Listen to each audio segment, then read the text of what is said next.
الشيطان الرجيم بسم الله الرحمن الرحيم يا أيها الناس ضرب مثل فاستمعوا له يا أيها الناس ضرب مثل فاستمعوا له إن الذين تدعون من دون الله لن يخلقوا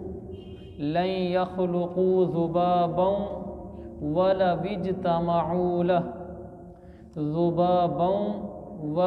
اجتمعوا له وإن يسلبهم الذباب شيئا ملائیں گے تو شيئا لا يستنقذوه منه ضعف الطالب والمطلوب۔ اللہ کی قدرت کی عجب آیت ہے۔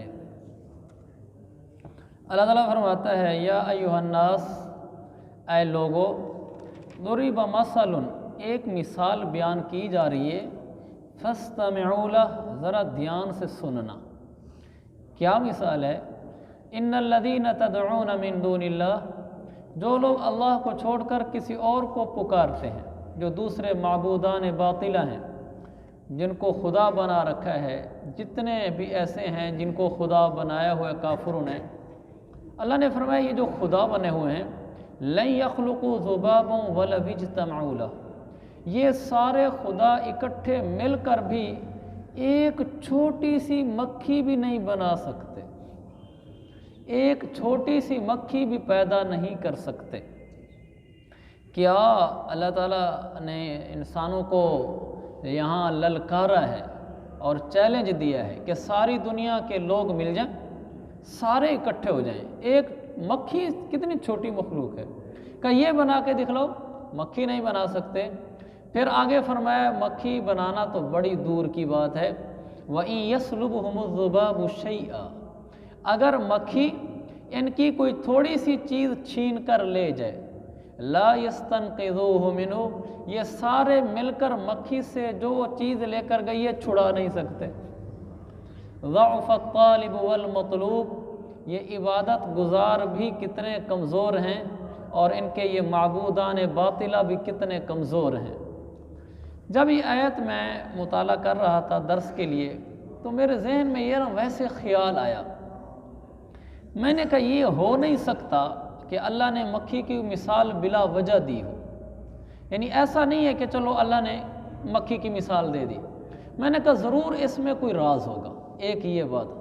دوسرا، جب اللہ تعالیٰ نے اتنی بڑی بات کہہ دی، چلو یہ تو کہہ دیا اللہ نے کہ مکھی نہیں پیدا کر سکتے، اس میں تو آج کا کافر عاجز ہے کہ وہ مکھی نہیں بنا سکتا، لیکن اگلا جو اللہ نے چیلنج فرمایا کہ مکھی اگر ان کے کھانے سے کوئی چیز لے جائے یہ اس کو واپس چھین نہیں سکتے، تو میں نے کہا یہ تو بظاہر ایسے لگتا ہے کہ چھین سکتے ہیں، یعنی آج سائنس ترقی کر چکی ہے، ہمیں بھی اس آیت کو پڑھ کر یہ لگ رہا ہے نا کہ اس لیے چھین نہیں سکتے کہ مکھی کا منہ چھوٹا سا ہے، وہ چیز تھوڑی سی ہے۔ آپ کو بھی بظاہر یہ لگ رہا ہوگا بھئی اتنی چھوٹی سی مکھی کے منہ سے چھوٹی سی چیز کیسے نکالیں گے؟ تو اس کا تو موجودہ زمانے میں اتنی سائنس ترقی کر چکی ہے، کون سا مشکل ہے کسی چھوٹی چیز کو نکال لینا؟ تو اس پر میرے دل میں آیا ضرور کچھ نہ کچھ لکھا ہوگا کہ آخر سائنس نے زور لگایا ہوگا، یعنی موجودہ کافروں نے یہ زور ضرور لگایا ہوگا کہ آیت کے اس حصے کو جھوٹا ثابت کر دیں، کہ ہم سائنس سے مزید موجودہ جو ہماری ترقی ہے اس کی وجہ سے ہم مکھی کو بٹھاتے ہیں، مکھی کو چیز لیتی ہے ہم باہر نکال لیتے ہیں۔ تو اس پر جو میں نے مطالعہ کیا دنگ رہ گئی عقل، قربان جو اپنے اللہ پر اور اپنے حبیب پر، کیا سچا کلام ہے۔ اللہ نے ایسے مکھی کو نہیں کہا، کسی اور چیز کا نام کیوں نہیں لیا؟ مکھی سے چھوٹی چیزیں اور بھی ہیں، سائنسی لحاظ سے تجربے بھی کیے گئے، آخر جھوٹے ثابت ہوئے بیچارے موجودہ سائنسدان جو کافر ہیں، نہیں کر سکے۔ حقیقت یہ ہے کہ یہ بات نہیں ہے کہ اللہ نے اس زمانے میں آیت اتاری، اللہ کے پیغمبر نے اس زمانے میں آیت سنائی جس زمانے میں تصور نہیں ہو سکتا تھا مکھی کے منہ میں سے کوئی چیز چھیننا، بلکہ بات یہ ہے اللہ تعالیٰ تو پھر سب کچھ جانتے ہیں، اللہ کو پتہ تھا بعد میں انہوں نے تجربے کرنے ہیں، انہوں نے اپنے زور لگانے ہیں۔ مکھی وہ مخلوق ہے جب یہ کسی چیز کو کھاتی ہے، اس کا جو نظام ہے کسی چیز کو لینے کا، ایک چھوٹی سی سوڑ نکلتی ہے اس کے منہ کے قریب سے، وہ ایک خاص کیمیکل سلوشن لے کر آتی ہے، جس چیز کو اس نے اٹھانا ہوتا ہے نا وہ پہلے اس پہ ڈالتی ہے، اس پہ ڈالنے کے بعد پھر وہ اس کو اٹھاتی ہے۔ اچھا وہ جو سلوشن اس پہ ڈالتی ہے وہ اتنا تیز ہوتا ہے کہ جس چیز پہ وہ ڈالتی ہے وہ اس میں اسی وقت تحلیل ہو جاتا ہے، حل ہو جاتا ہے، اس کے اندر سرایت کر جاتا ہے۔ اب جب وہ چیز کے اندر مکھی کا پھینکا ہوا کیمیکل مل جاتا ہے تو یہ کیمیکل اور وہ چیز جس پہ مکھی نے ملایا ہے یہ آپس میں اس طرح مل جاتے ہیں کہ جب یہ مکھی منہ میں لے کے جا رہی ہوتی ہے، مکھی کے منہ میں جانے سے پہلے وہ آپس میں اس طرح خلط ملط ہو چکا ہوتا ہے کہ اگر یہ لوگ اس کے مکھی کے منہ کے اندر سے نکال بھی لیں تو بھی یہ اس خوراک کو اور اس کیمیکل کو جدا نہیں کر سکتے۔ وہ ایسا مل چکا ہوتا ہے کہ اب ان کا جدا کرنا ہی ممکن نہیں ہے، یہ اس کے ساتھ ہی نکال سکتے ہیں، اکیلی اس خوراک کو باہر نہیں نکال سکتے، ممکن ہی نہیں ہے۔ تو اللہ تعالیٰ نے اس لیے مکھی کی مثال دی کہ یہ مکھی کچھ چھین کر لے جائے تو یہ اس چیز کو نہیں لا سکتے۔ میں قربان جاؤں اللہ پر، کیسا کلام ہے، حالانکہ اس زمانے میں اس کلام کو بڑا بآسانی چیلنج کیا جا سکتا تھا لیکن نہیں چیلنج کیا جا سکا۔ قرآن حق ہے اور قرآن سچ ہے۔ دوسرا اللہ نے مکھی کی مثال دی ہے۔ مکھی چیز ایسی ہے کہ انسان اس کو مارنا چاہے تو جلدی مرتی نہیں ہے۔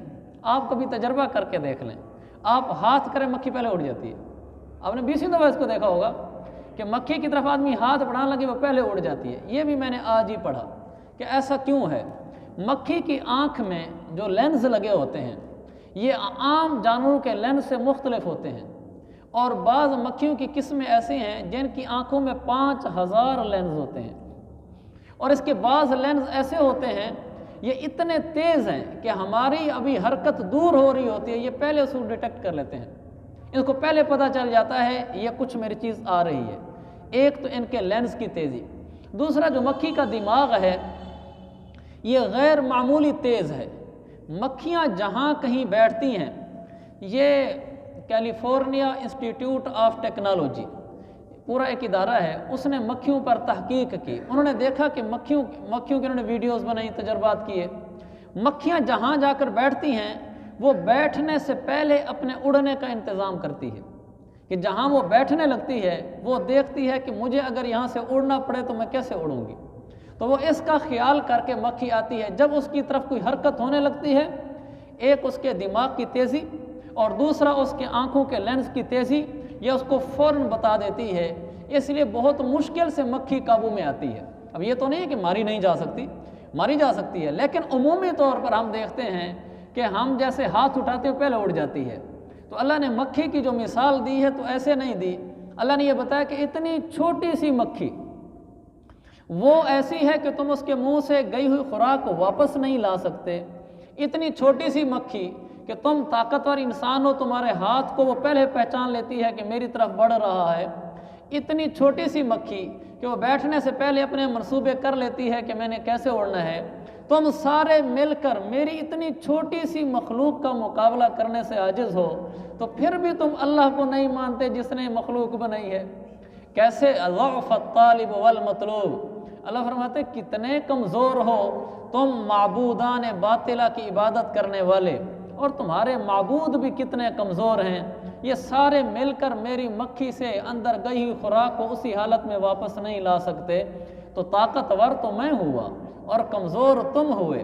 اس پر اللہ نے فرمایا ما قدر اللہ حق قدرہ، لوگوں نے اللہ کی قدر نہیں پہچانی، اللہ کی شان نہیں پہچانی، وہ کتنی عظمتوں والا ہے، اس کو چھوڑ گئے۔ ان اللہ لقوی عزیز، کلام کی طاقت دیکھیں۔ میں نے کہا نا جب قرآن کوئی دو لفظ اکٹھے لاتا ہے نا وہ ایسے نہیں لاتا، یہاں کہا نا ان اللہ لقوی عزیز، بے شک اللہ بڑی طاقت والا ہے، عزیز کا معنی بڑے اختیارات والا ہے، بڑے اقتدار والا ہے۔ پیچھے بتلایا مکھی کی مخلوق کا تذکرہ کر کے کہ جو تمہارے معبودان باطلہ ہیں، بت ہیں، جو ہیں، یہ تو اس مکھی سے بھی کچھ نہیں حاصل کر سکتے، اور اب دیکھو میں رب کتنی طاقت والا ہوں گا کہ میں نے تمہیں اپنی چھوٹی سی چھوٹی مخلوق کے آگے عاجز کر کے دکھلا دیا۔ اگر نہیں عاجز ہوئے، چیلنج ہے، قبول کر لو چیلنج کو، آج بھی چیلنج ہے، قبول کر لیا جائے، کیوں نہیں قبول کرتے؟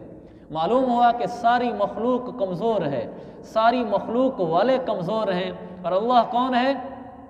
لقوی عزیز، لا کا معنی بہت، اللہ بڑا طاقت والا ہے اور بڑے اقتدار کا مالک ہے۔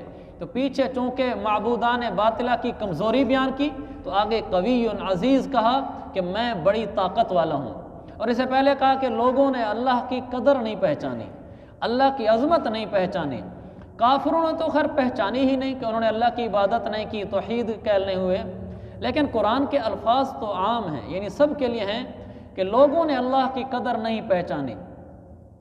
تو قدر تو ہم مسلمانوں نے بھی نہیں پہچانی کہ ہم اس اللہ کی طرف نہیں دوڑتے، اور اللہ فرماتا ہے فَفِرُّوا إِلَى اللَّهِ، لوگوں تم اللہ کی طرف دوڑا کرو، جب تمہیں کوئی مسئلہ ہو تو اللہ کی طرف دوڑ لگاؤ، اسے پہچانو، اور جب عبادت میں اس کے آگے آ جایا کرو، نماز میں کھڑے ہو جایا کرو، پھر اس کی شان تو پہچانو کہ کس کے آگے کھڑے ہوئے ہو، اس کے لحاظ سے عبادت کیا کرو، نماز میں ایسے گم ہو جایا کرو کہ تمہیں اور کچھ سمجھ نہ آئے۔ کلو گم نہیں ہو سکتے تو گم ہونے کی کوشش ہی کر لیا کرو کہ نماز کے الفاظ آرام سے ہوں، ارکان آرام سے ہوں، تاکہ اللہ کی ہیبت کی کوئی ہم ظاہری شکل تو قائم کر سکیں۔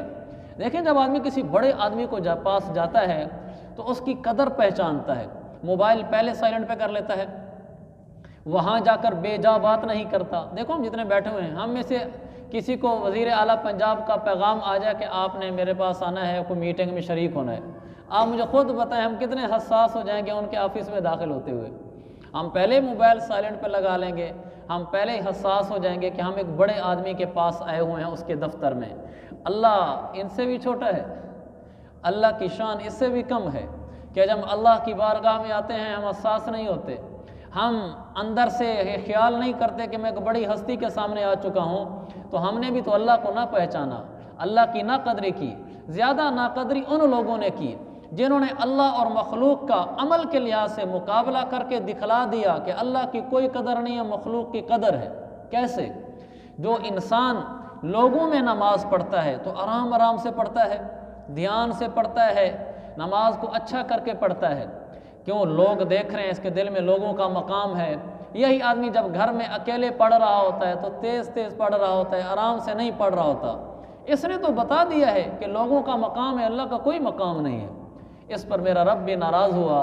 تو آپ صلی اللہ علیہ وسلم نے فرمایا جو آدمی تنہائیوں میں آرام آرام سے نماز پڑھے اور جب مجمع میں آرام آرام سے نماز پڑھے اور جب تنہائی میں ہو تو تیز تیز پڑھے، اللہ کے نبی نے فرمایا فَتِلْكَ اسْتِحَانَةٌ اسْتَحَانَ بِهَا رَبَّهُ، اس آدمی نے رب کی توہین کی ہے، اس آدمی نے رب کی ناقدری کی ہے بڑے درجے کی، کہ اس نے رب کو لوگوں کے برابر بھی نہیں مانا، کہ لوگوں کے سامنے تو بڑی اچھی اچھی نماز اور تنہائیوں میں تیز تیز نماز۔ تو میرے عزیز بھائیو، ہمیں بھی دیکھنا چاہیے کہیں ہم بھی رب کی ناقدری تو نہیں کر رہے۔ تو مجمع میں بھی آرام سے نماز پڑھنی ہے، تنہائیوں میں بھی آرام سے پڑھنی ہے۔ ہم نے اللہ کی قدر پہچاننی ہے۔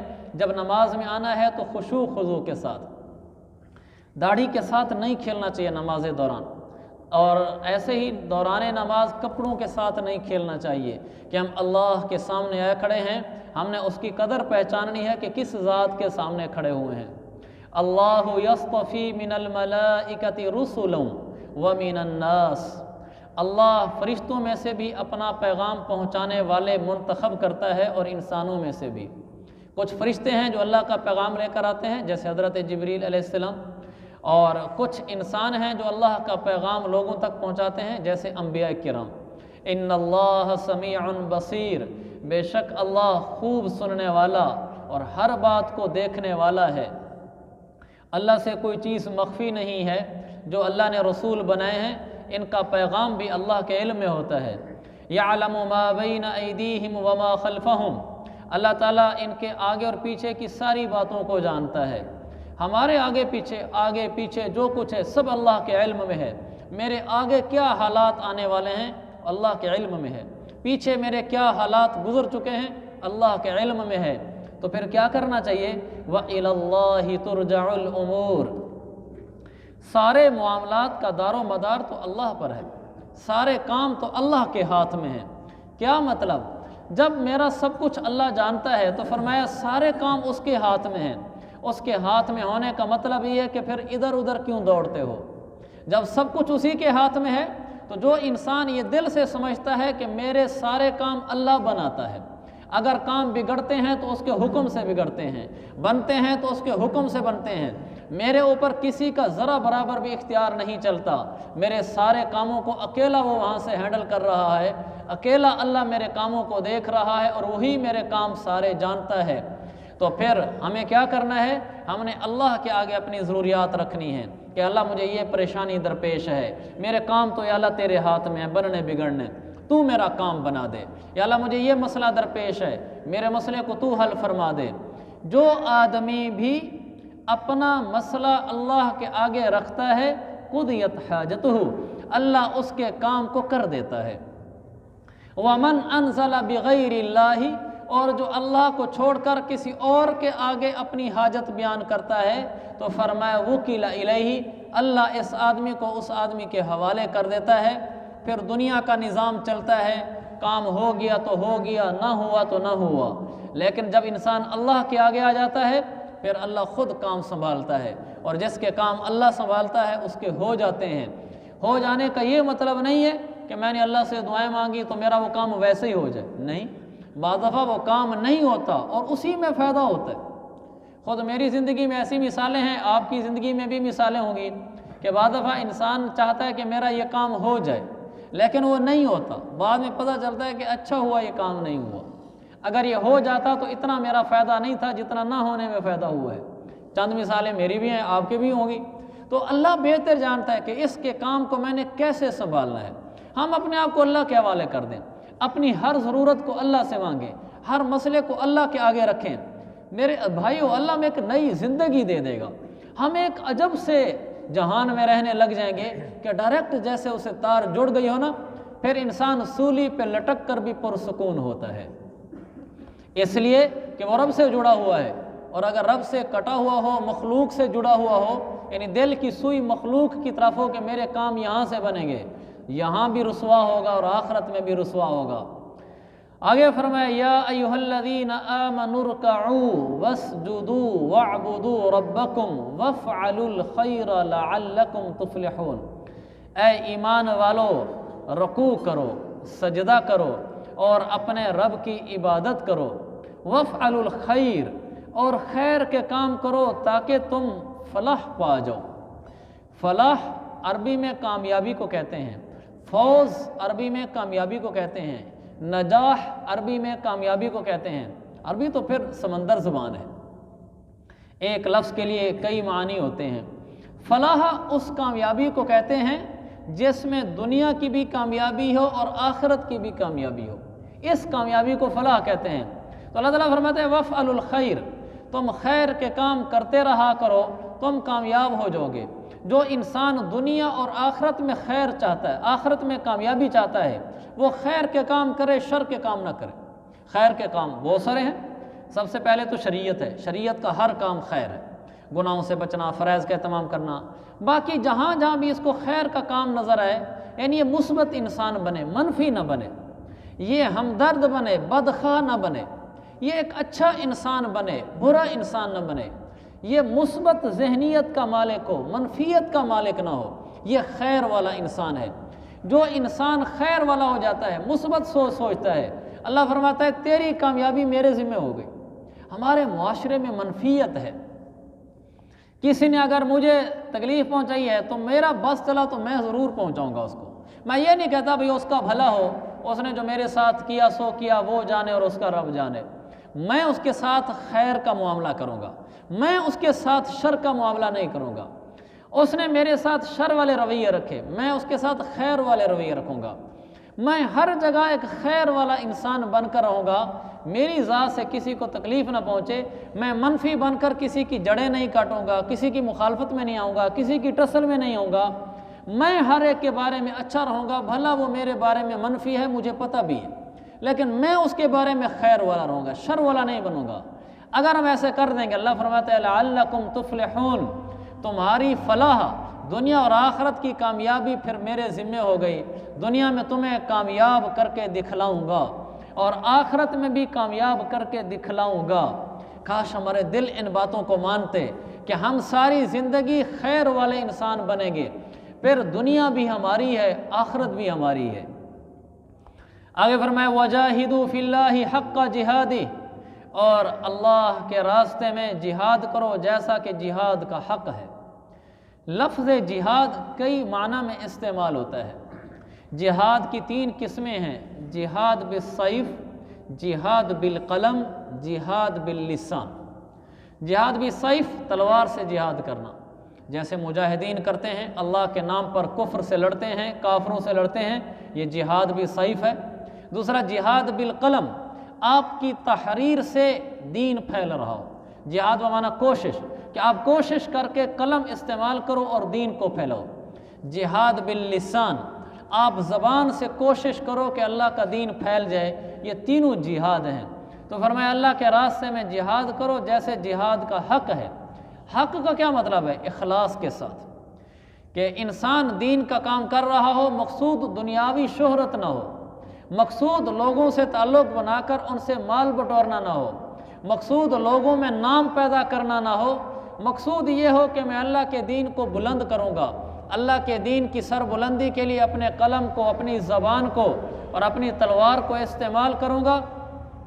جو آدمی ایسا کرتا ہے تو پھر یہ انسان وہ ہے جس کے ساتھ اللہ کی مدد شامل حال ہو جاتی ہے۔ یہ بھی جہاد ہے کہ آدمی نفس کے خلاف چلے اور گناہوں سے بچے۔ اللہ کے نبی صلی اللہ علیہ وسلم نے فرمایا المجاہد من جاہد نفسہ فی طاعت اللہ، جو آدمی اللہ کی اطاعت میں اپنے خلاف ہو جاتا ہے، دل کرتا ہے کہ گناہ کر، یہ کہتا ہے نہیں، اپنے اوپر چھریاں چلاتا ہے، یہ بھی مجاہد ہے کہ یہ بھی چھریاں چلا رہا ہے اپنے نفس کے اوپر۔ پھر آپ نے فرمایا والمہاجر من ہجر نفسہ، اور وہ آدمی مہاجر ہے جو آدمی من ہجر الخطایا والذنوب، جو گناہوں کو چھوڑ دے، وہ بھی مہاجر ہے۔ مہاجر کا معنی ہجرت کرنے والا، کسی جگہ کو چھوڑ جانے والا، جو اپنے گناہ چھوڑ دیتا ہے یہ بھی مہاجر ہے۔ تو یہ مجاہد اور مہاجر تو ہم بھی بن سکتے ہیں کہ ہم اپنے نفس کی خلاف ورزی نہ کریں، جو دل کرتا ہے نا اس کے خلاف ہو جائیں، یہ بھی جہاد ہے۔ ایک بزرگ تھے تو اللہ والے تھے، ان کو پتہ چلا کہ بادشاہ وقت کے شراب کے مٹکے آ رہے ہیں، تو وہ پہنچ گئے دریا کے کنارے جہاں ان کی کشتی نے آ کے لنگر انداز ہونا تھا۔ تو وہ ان کے ملازمین نے مٹکے اتارے بادشاہ کے شراب کے، تو انہوں نے ڈنڈا اٹھایا ہوا تھا، 1 2 3 سارے ڈنڈے مٹکے توڑنے شروع کر دیے، 9 مٹکے توڑ دیے، 10واں چھوڑ دیا۔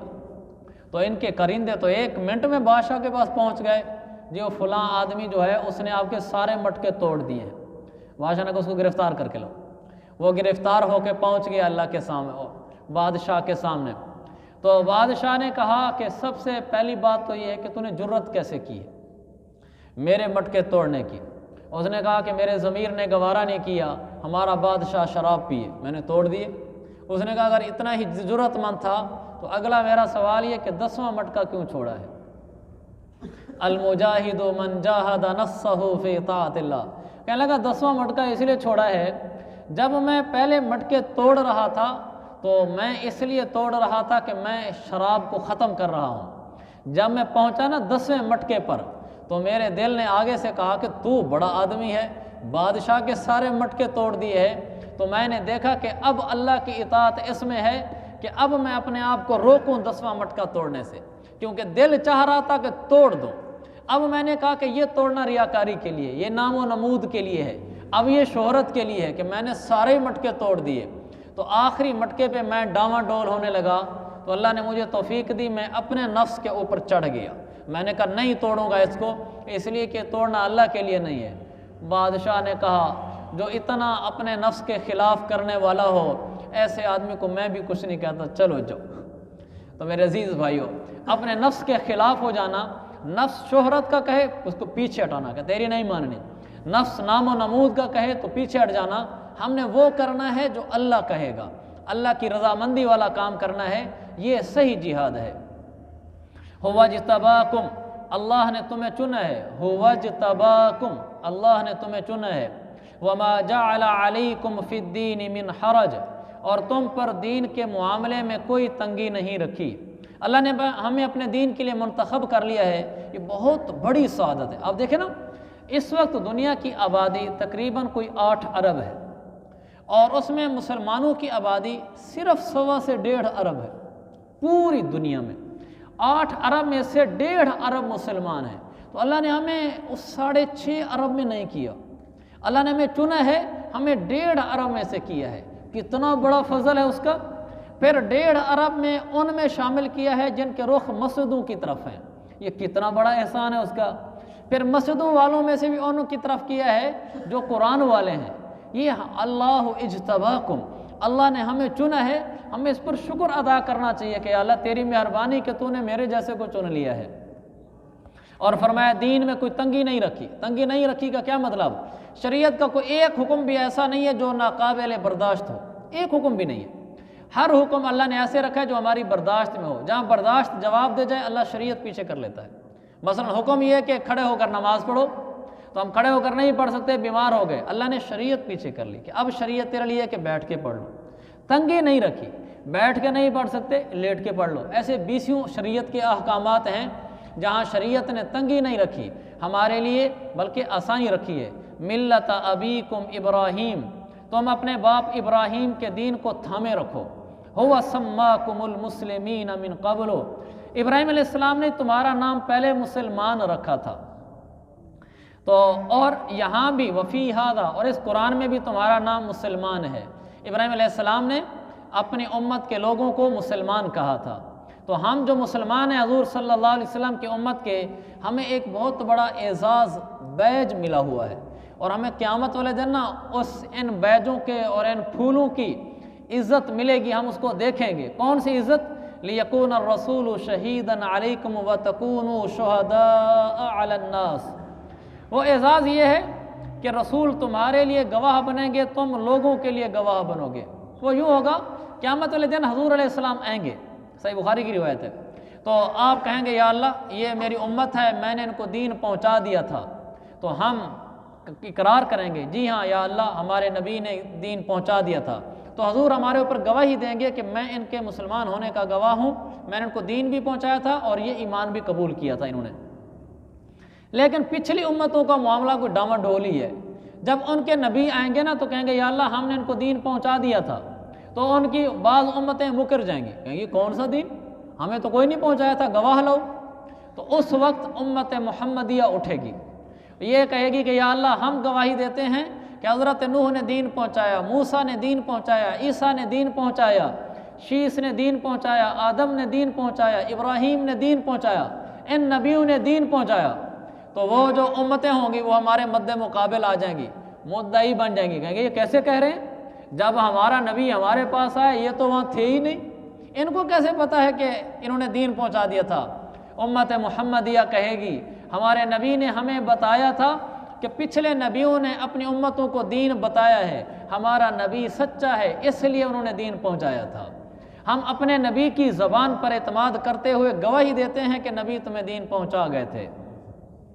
اللہ نے آخر میں فرمایا فَأَقِيمُوا الصَّلَاةَ، نماز کو قائم کرتے رہنا، وَآتُوا الزَّكَاةَ، آتُوا الزَّكَاةَ، زکوٰۃ دینا، وَاعْتَصِمُوا بِاللَّهِ، اللہ سے چمٹے رہنا، وَاعْتَصِمُوا بِاللَّهِ، اللہ سے چمٹے رہنا، ہر دکھ سکھ میں اللہ کو پکارنا، اس کی کوئی عبادت نہ چھوڑنا جو فرض رکھی ہے۔ ہوا مولاکم، اللہ تمہارا مولا ہے، مددگار ہے، فنعم المولا ونعم النصیر، دیکھو تو صحیح کتنا اچھا مددگار ہے اور کتنا اچھا کارساز ہے، تمہارے کام بنانے والا ہے، اتنے اچھے رب کو چھوڑ کر کدھر جاتے ہو۔